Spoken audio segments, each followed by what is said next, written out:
This is KPPQ LP Ventura 104.1 FM, and we're in the Women's Room, where we appreciate and support each other.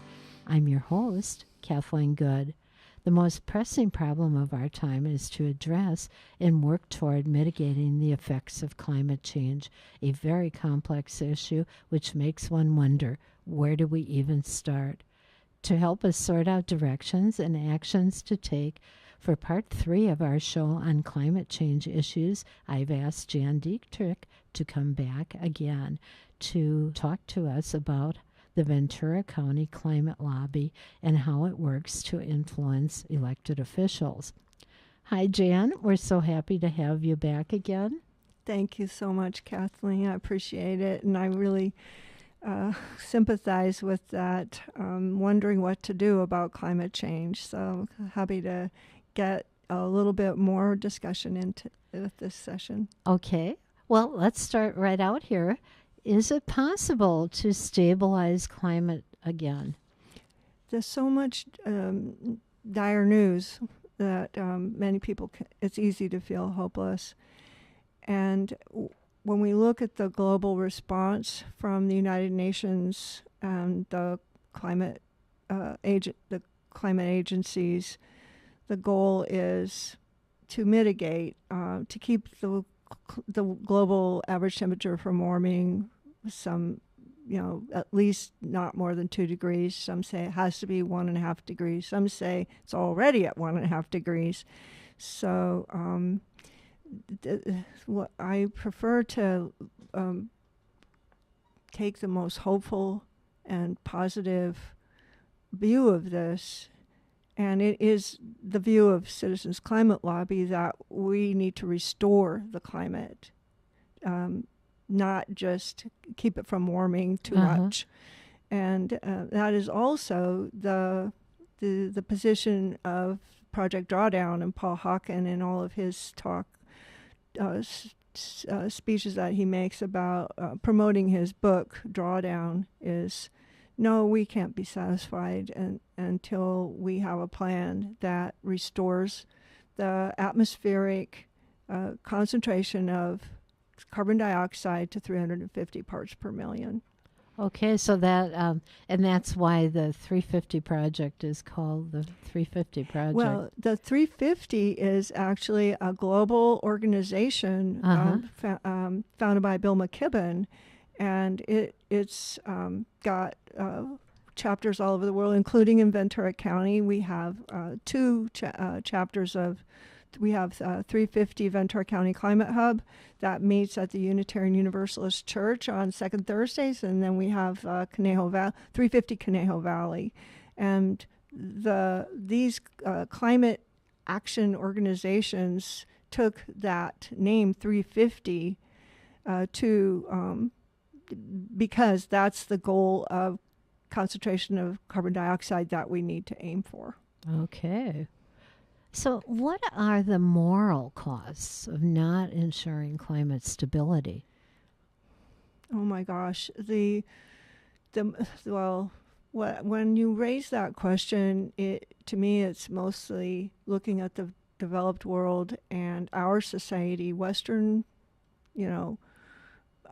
countries that burn by far the most fossil fuels and are responsible for so much of the type of industrial agriculture that is contributing to global climate change. And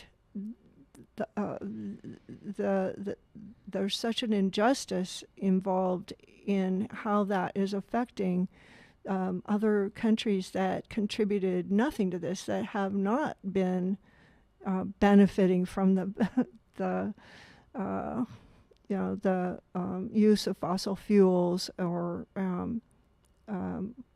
animal high and meat diets and so on, and yet they are on the islands, they're on the coastlines, they're the people in Bangladesh, the people in the Philippines that did not contribute to this, and yet they are already suffering the most. So those who consume the least suffer the most. Right. Wow. Well, let's talk about the most important aspect of to combat climate change: policy. How can public policy affect or sanction change?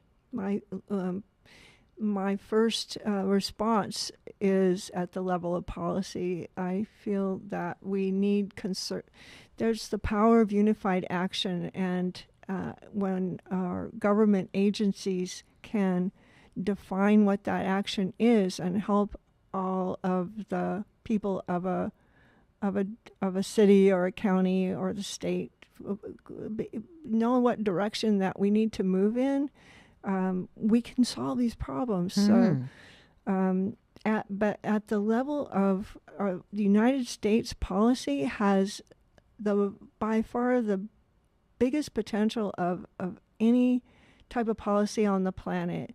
If the United States were to put an effective price on carbon, a steadily rising tax or fee on all fossil fuels as they come out of the ground, this would be a price trigger for the whole planet to start to move us off of fossil fuels and towards clean energy.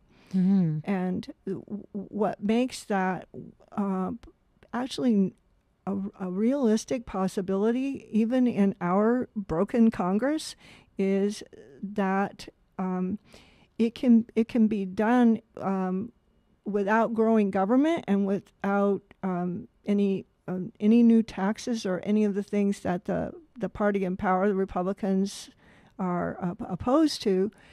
A revenue-neutral carbon tax can return all the revenues from that tax to households, and this protects the 3/4 of the U.S. households from any negative impact from that tax on fossil fuels. So it's doable, and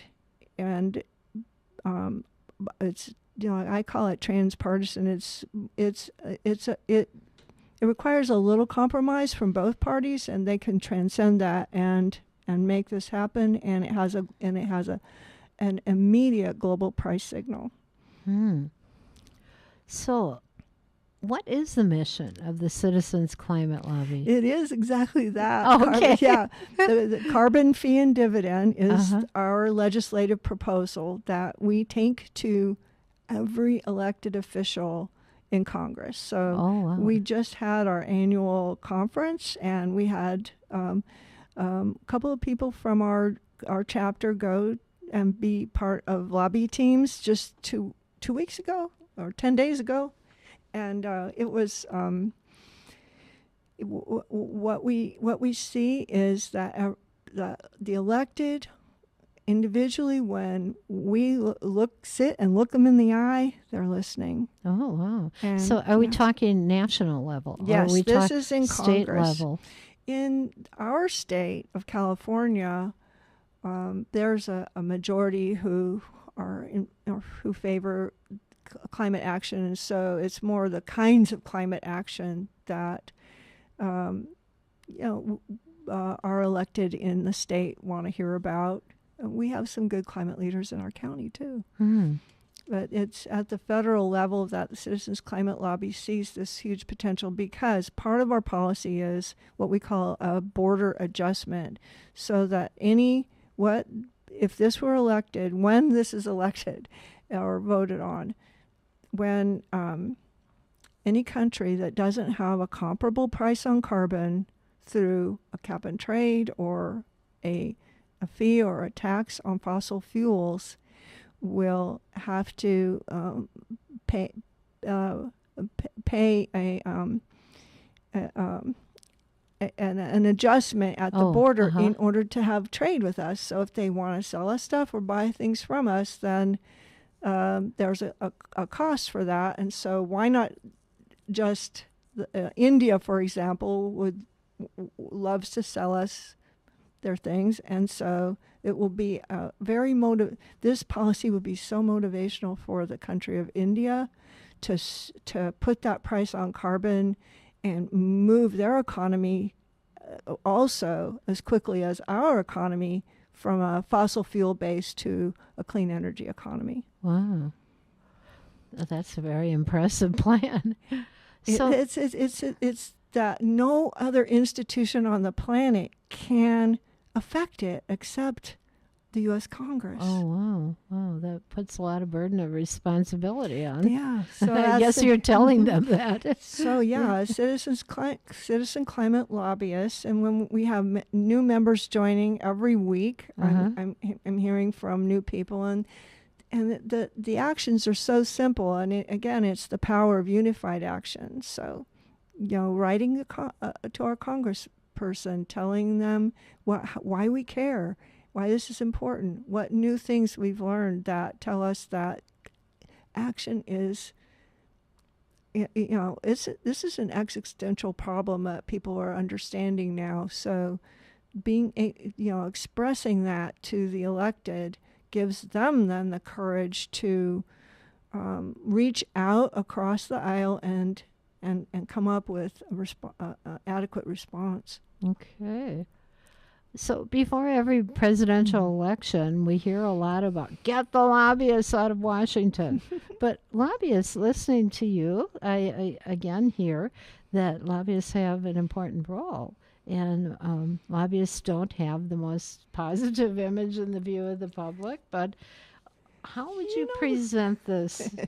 That's funny, because when I'm out at the park, like at Earth Day, tabling for Citizens Climate Lobby, and people come up and they say, "Oh, lobby, that means you're getting something done. Where do I sign up?" Well, that's really good. But on the before elections, they really try to make the lobbyists to be a very negative view of them. Well, but I don't think people really understand how a lobbyist might work. You've explained some of that. Well, yeah, there are lobbyists that are representing,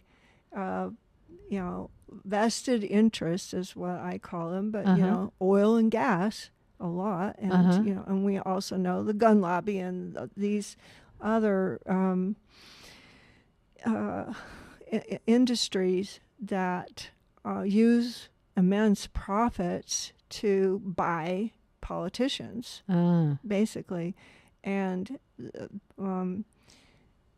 that I think most people recognize that you follow the money, and so if it's so different from citizen lobbyists that are volunteers that are paying our own way to Washington, and buying our own meals, and just giving of our time to write letters and speak and build political will in the congressional district as volunteers. There are also wonderful lobbyists with nonprofit organizations. And Citizens Climate Lobby has a very small lobby team of paid, about 4 paid lobbyists. Yeah, lobbyists that help guide the volunteers more than doing the lobby work, but just help all the 50,000 volunteers now across the country and almost every congressional district, so that we are all on the same page, working towards the same goal. Wow. So Citizens Climate Lobby is a nonprofit. Oh, yes. Yes. Oh, yes, Well, definitely. I just wanted to clarify that. Right. So you see your role as getting the message and information to busy elected officials. Right. So, and you've told us some of the things that you would present to them. So elected officials always need to take everything into account, like diverse groups of citizens, interest groups, facts, budgets, political capital, in order to see the bigger picture before making decisions about policy. So how do you get into there, all these myriad complex thoughts that the politician has? Right. And I think every politician really knows what's happening with the climate change is real. So that we get appointments, and we get to say what we feel about it. It's kind of interesting because I'm actually in the district of Salud Carbajal, and he just entered Congress, and he was able to get on the Bipartisan Climate Solutions Caucus immediately. And I think it's because there's a strong political will in his main part of his district in South Santa Barbara County that gives him that courage to be a strong leader on climate in Congress. Okay, and we're going to have to leave it there, and we'll come back to what you touched on here, political will, in just a moment. We need to take a station ID. This is KPPQ LP Ventura, 104.1 FM, and we're in the Women's Room, where we appreciate and support each other. I'm your host, Kathleen Good. We're talking to Jan Dietrick, Ventura Group Leader of the Citizens Climate Lobby, and how it works to influence policy on climate change. Okay, and we're back, and you were just talking about Congressman Carbajal and lobbying for the citizens' climate change. Yeah, it's been a year and a half that through the efforts of citizen climate lobbyists around the country, and particularly working in South Florida, where sea level rise is bringing water up through the manhole covers in the streets of Miami. Right. That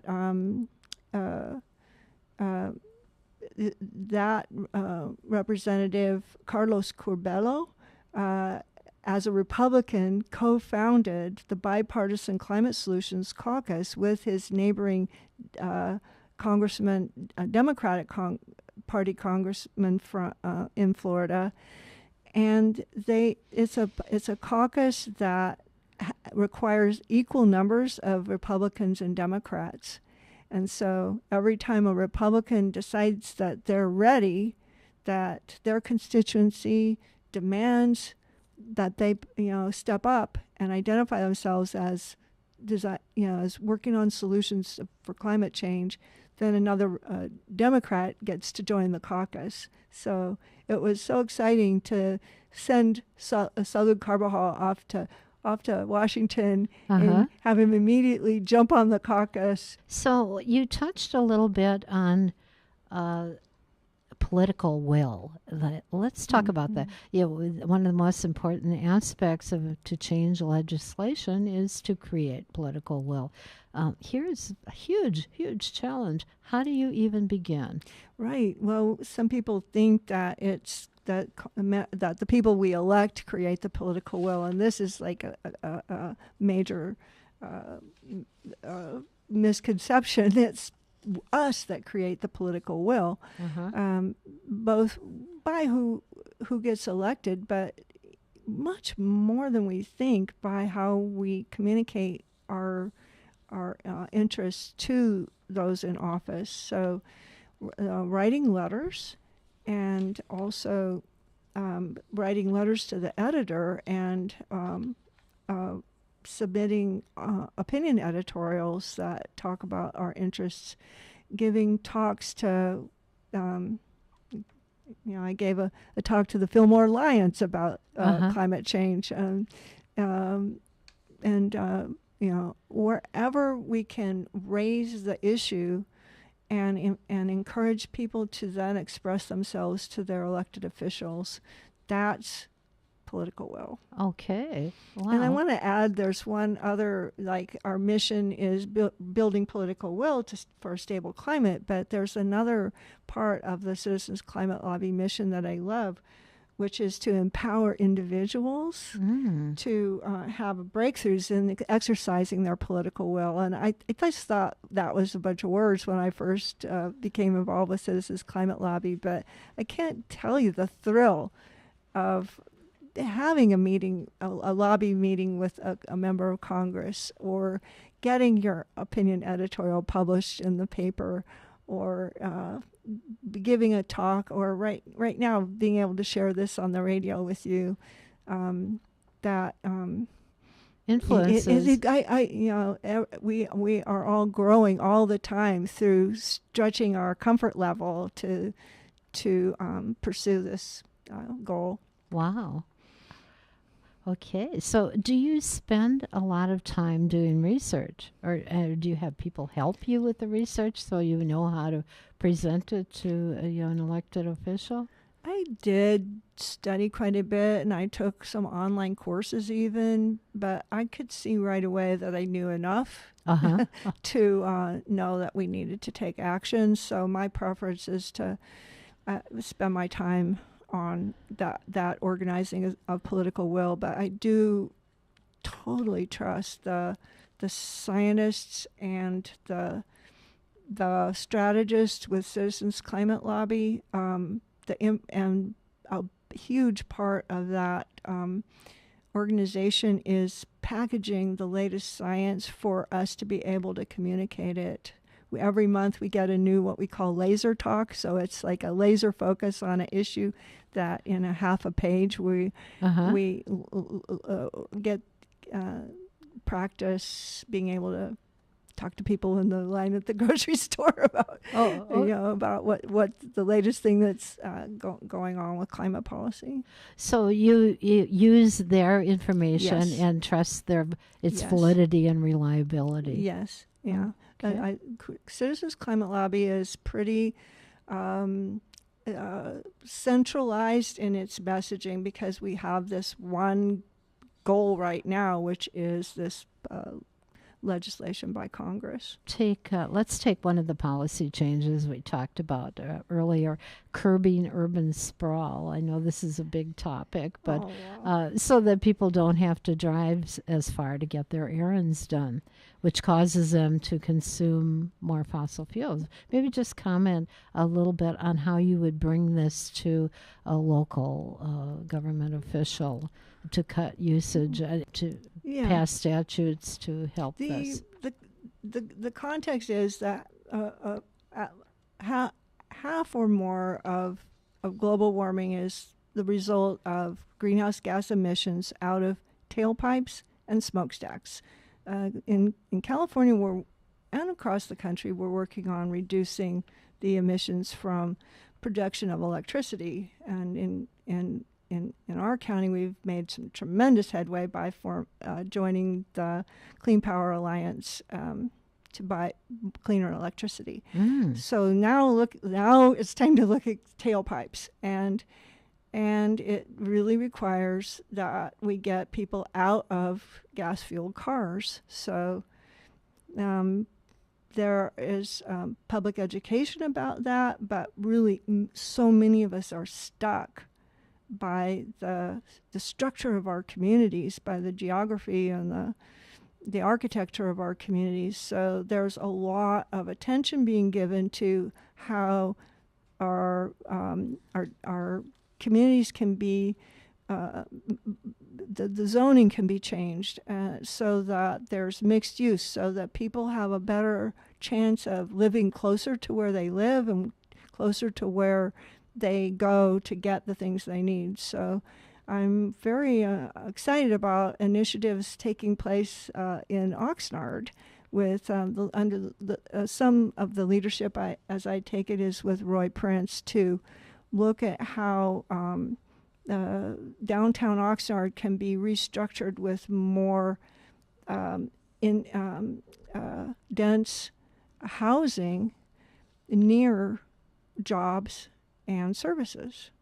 So that one of the terms they use for that is complete streets, which implies more walkability, more bikeability, more access to more reliable and frequent public transit. So all of these are actually the communities that have achieved these transformations of their communities have cleaner air and more exercise, more access to nature. It's possible to design our communities and we can look forward to this. This is what our state policies are striving for, is healthy communities, sustainable, healthy communities. Kind of like the idea of the old-fashioned Main Street, where you could get all your goods and services. Right. I remember, back in the Midwest, we'd go to town on Friday evening, and we'd do all the shopping and talk to friends Right. and people, and then we'd go to a movie. It was kind of really fitting into the community. It was a big event for us. Yeah, but now people are running back and forth up and down the freeway, going to shopping malls. That are widely spaced apart. Yeah, our cities are really designed to require cars, and I think where you and I live in Ventura is especially challenging to negotiate what we have to do without driving a car. Right. I know I try when I'm going over toward Main Street, Market Street. I try to do all the errands at one time, rather than have to drive over there again, numerous times. Right. So, how would you present this to, say, a city council member to influence them to look at more, a complete street or mixed use buildings or? There's opportunities right now with Ventura County, because they're in the process of updating the general plan that includes a climate action plan that includes all of these types of policies. And also in the two cities of Ventura and Thousand Oaks, there is some initiative going on right now to look at energy policy and how to achieve more clean energy much faster. So just being there, paying attention to there's the 3-minute comment at the opening of city council meetings and board of supervisor meetings, and other ways of letting our city officials know and participating in these policy activities. Oh, okay. So we just have time for one more quick thing. Is it the personal commitment to reducing one's own footprint, or is it the bigger policy decisions that make a difference? I could not believe in Drawdown the impact of changing to LED light bulbs. It was so big that I'm just thinking, if we only talked about and there's a new program available from Ventura County to help businesses and churches for a very low cost transition to LED light bulbs. So. Okay, yeah. LED light, and we have to leave it there. This is KPPQ LP Ventura, 104.1 FM, and we're in the women's room. I'm your host, Kathleen Good.